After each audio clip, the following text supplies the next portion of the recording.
I want to play this clip, and you have talked about, and you've said this ever since we've had you on, that this is a TV show, this is Desperate Housewives, this is The Bachelor, this is Naked and Afraid, which is what I was after watching the rankings last night. But this is Joey Galloway on the show with maybe, and Mel Kiper had an awful take this offseason. It was really bad, all right, about the two eye safeties.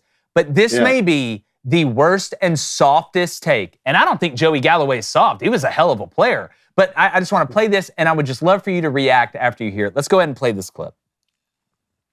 They can't go any higher. They are behind a one-loss They have team. a chance to go on the road and prove what they are. Now, honestly, if we believe in what our metrics are saying, if I'm Indiana, I don't know if I'm playing Rourke against Ohio State. We've seen what happened to Florida State last year, Jordan Travis. What could keep Indiana out of this? Getting their quarterback hurt. We've seen it happen to Florida State last year, having not played anybody. Or losing by 30 if you look at 3, 4, and 5, Texas, Penn State, and Indiana, they literally have played nobody between all three teams. The toughest team in that is Vandy. So a lot of this that we're looking at is eye test.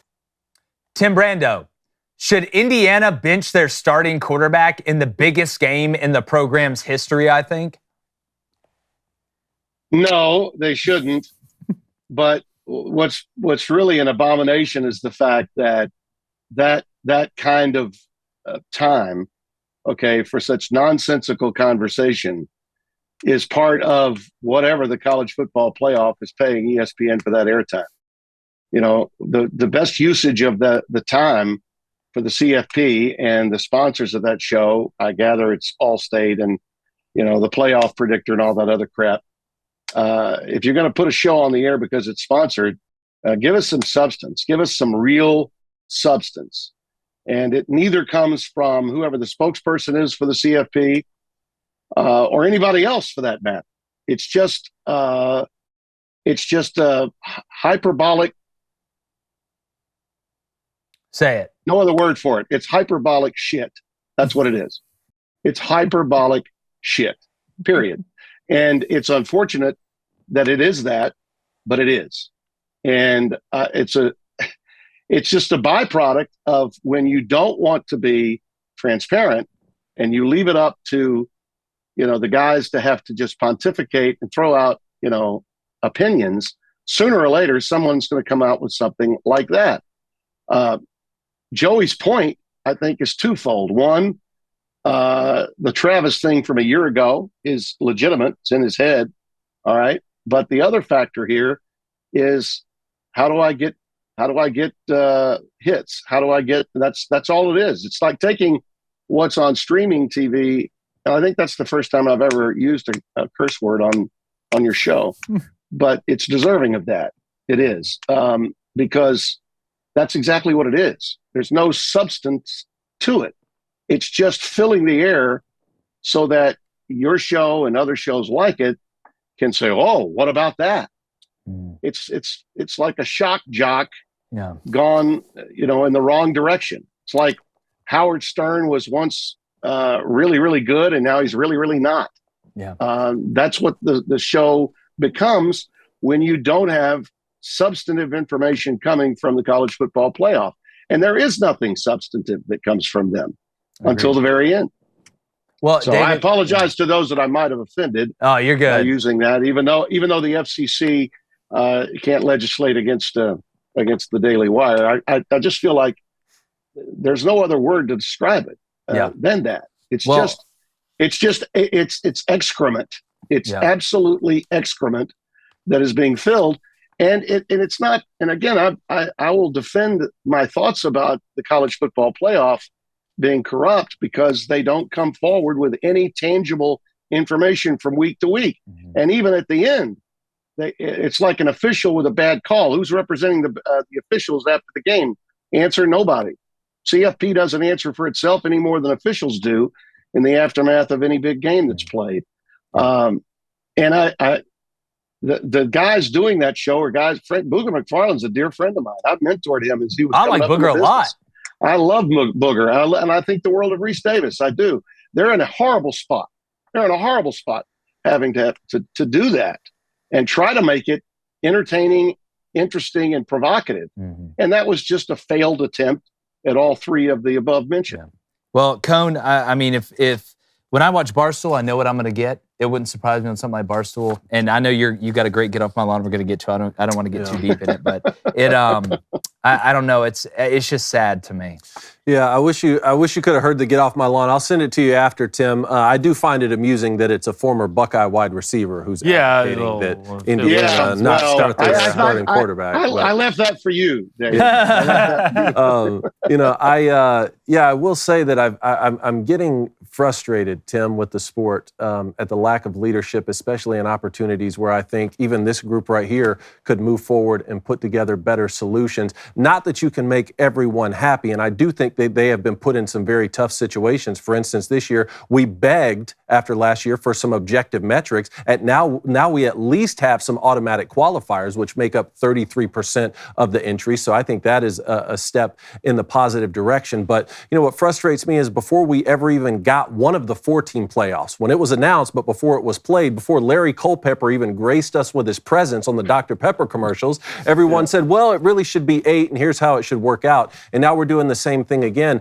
This 12-team playoff is going to be wildly entertaining because I don't think the committee can mess it up so bad that the matchups are going to be pitiful. Every single one they put out, I can't wait for the matchups. So why is it before we even get one 12-team playoff, before we can even execute one season of it, everyone is up in arms and wants to throw it in the trash can? Well, because that's the nature, that's the byproduct of the way college football has always been. Roy Kramer, who was probably the greatest visionary of my lifetime, who came up with the idea to have a playoff and break the SEC into 2 divisions back in 1992 with the additions of South Carolina and Arkansas. That was unheard of at the time. And he had everybody fuming, especially Alabama, because they had gone undefeated. And if that pass interception hadn't have been thrown by Shane Matthews and taken back for a touchdown, then maybe the wrong team would have represented the SEC. But Alabama did win the game, and history will point to that in '92 as a seminal moment in the growth of college football. And from that, of course, came the BCS, but not without angst, anger, and bitterness. Oh my, that's what I mentioned last night. If you saw my post, it's about anger, it's about angst, it's about bitterness this time of year. And this particular show we're talking about has only made it worse because it's like watching the death of someone over and over and over again. Just give us the bad news once. Let's see it at the end. We all kind of know what's coming. We all know the end result of this. We know the teams that are going to get screwed, and we know the teams that are going to get in. So let's just do it at the very end. Why they have this? Well, I know why. The reason is advertising dollars, and college football playoff is saying here's another vehicle to make some money off of, and ESPN's contracted to run the show, so they do. And I would just want, as a broadcaster that worked for them, to be told, no, we don't need your services here. I wouldn't want any part of that show. And they've got the right foot soldiers, I'm sure, doing it because Reese is a company guy and he's going to do whatever's asked of him. And he's a great guy and a great broadcaster. But the bottom line is this is just wrong. And it has been wrong for a while. And my thoughts are, let's enjoy our November to remember. All right. These are better games. And let's try to get save our anger for the end when it really counts. If somebody mentions, and it happens to me all the time when I put out my top 15, how the hell's Indiana number 3, Tim? How can you put them number 3? I can put them number 3 because I've seen them play. I like what they're about. And I think that the same reason I can put Texas where I put Texas, their schedule has been weak too. Give me their biggest victory. Give me Penn State's biggest victory. You want to tell me Indiana's biggest win was against a 5-5 Nebraska team? All right, fine. But you know what? That Nebraska team played at Ohio State the following week and had a chance to beat them at the end. So you want to start playing that game, then I'll go all day long with you. All right? I think Indiana is going to stay right with Ohio State in the game this week. I don't think the game is going to be too big for them at all. I really don't. I may be wrong. But I'm saying what I truly believe and what I truly see. Yeah. I don't think anybody on that committee is saying anything or telling anyone what they truly see. I think they're already in the process of gerrymandering this thing a certain way so the right teams get in. That's my belief. Yeah. I truly believe that. And they're building in some, well, if we take this team, we got to take that team, just like they did last year with Georgia, Bama, Florida State, and Texas. Texas had to go if Alabama won. Florida State was going to go if Georgia won. Simple as that. But no one on that committee was going to say anything publicly about it. And they never did. Yeah. But that's exactly what happened. And the same thing's going to happen here, only I think it'll probably happen instead of once in a most egregious factor with an undefeated Power 5 conference team being left out. This time it's going to happen 2 or 3 times. Okay? It's going to happen 2 or 3 times. And they're just going to spread the bitterness, the anger, and the hatred from a lot. And it's unfortunate because it doesn't have to be that way. To your point, automatic qualifier is fine, but making them conference champions, okay, we got to do that. People are bitching about that now. Oh, that's got to be changed. Have you seen this already? This is part of the hyperbole. Well, they really need to change this because the conference champions don't always get, like, for instance, we've got this team ranked where they are, and people see that, they're confused. Now we're putting them in a seeding here, not a ranking. Huh? That's all part of the hyperbole. And this is brought on by a college football playoff that is fundamentally flawed with the idea that we are going to get the biggest brands in this thing, and we can exercise all the brand bias we want, and no one's going to stop us. Just like the SEC can play FCS teams this weekend. Some played them last weekend. Anybody going to stop them? Is it going to hurt their metrics? Hell no. It never has. Bama moved up 3 spots after beating Mercer. But then on the other hand, Mercer's Georgia didn't move up as much. By the way. Yeah, which, by the way, shout out to SoCon.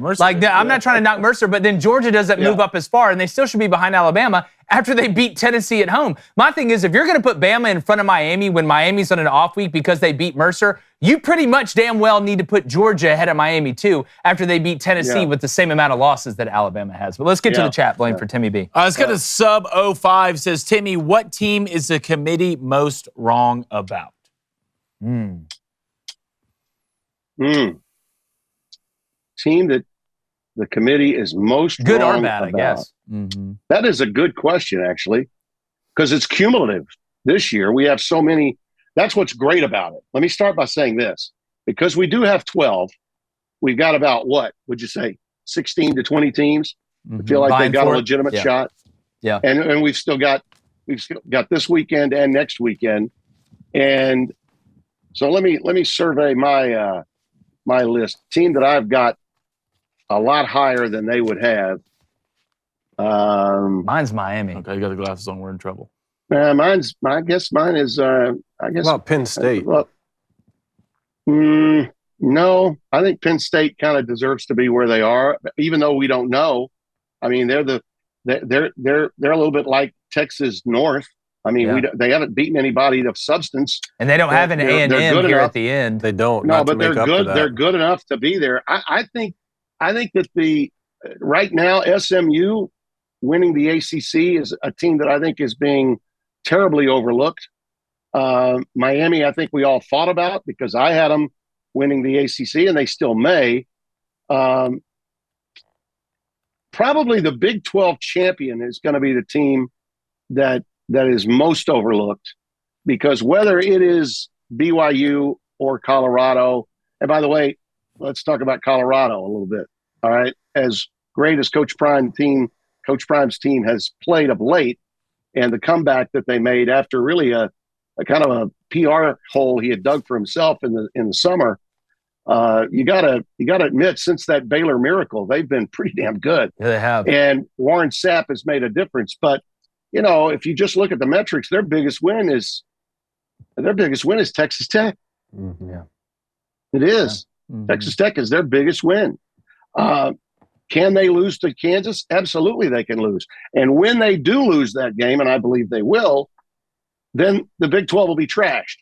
The Big 12 will be trashed because Kansas, of all people, did this. Look at their history. Well, I think we all knew Kansas was supposed to be better. Kansas was one of the candidates to win the Big 12 at the beginning of the year. But Jalen Daniels couldn't. I mean, Jalen Daniels could not find his own receivers. He was throwing picks, picks after picks after picks. They're now playing the way we thought they would. And Devin Neal's a hell of a back, and Lance Leipold's a great coach. The Big 12 team is more than likely going to be the team that everyone says came from a mediocre conference. It's not very good, and therefore they're going to be where they are, and that's crap. I've seen that league a lot this year, and the league is highly competitive. You got to bring it every week. When I hear Kirby Smart in a post-game interview, I don't know, just tell all those people, come down here to the SEC, see how their record looks. I'm so sick and tired of hearing Kirby Smart tell me how everybody picks against him. Okay, you've won 2 national titles. You've already been anointed by the good old boys of the South as the next Nick Saban. And all you can do is shovel crap in the media's face because they don't pick you to win a certain game. Come on, get over it, Kirby. You're better than that. Well, I tell you, I mean, you're better than that. Enough. It's a tired, old, fatigued storyline that he keeps spewing out of his mouth. Well, I tell you what's never mediocre, tired, old, or fatigued is your appearances on Crain and Company, my friend. And we always love having you. Tell everybody where you're going to be at. Y'all Ann Arbor. Friday. Y'all going to Michigan this Ann week. Arbor. Yes. Yeah. I think they got tired of Devin and I in the Big 12. They said, hey, why don't you guys go do a game that's just for bowl eligibility for Michigan? How about you just do that? Yeah, maybe. So bring some good vibes. We're on FS1 at 2:30 Central, 3:30 Eastern with Northwestern. And it is really, when you think about it, Ohio State is the next team. So if they don't get the 6th win here, might be tough. Although, who knows? Yeah. What if Ohio State is licking their wounds? What if Ohio State is licking their wounds after an Indiana loss? And losing their center against that Michigan D-line could make it a little bit more interesting, too. But it could. We'll see. Yeah. But the quarterback problem at Michigan has been, it's going to be a challenge for my partner because Devin, is a go blue guy. And, that the quarterback position has been a disaster for them. You don't mean specifically from 2006 to 2010. Yeah, no, that window. Tim, I wouldn't even worry about it. They just offered Bryce Underwood half an Ann Arbor. So. Yeah, that is actually offered him a harbor. Timmy B, you're the best. My guess is Brian Kelly and the boys on the Bayou are going to, as they say, do whatever is necessary. To hang on to Mr. Underwood. Yeah, they need some good news down there. Timmy B, best in the business. Thank you, brother. Enjoy the chateau. Thanks, fellas. YouTube, subscribe now. Thanks.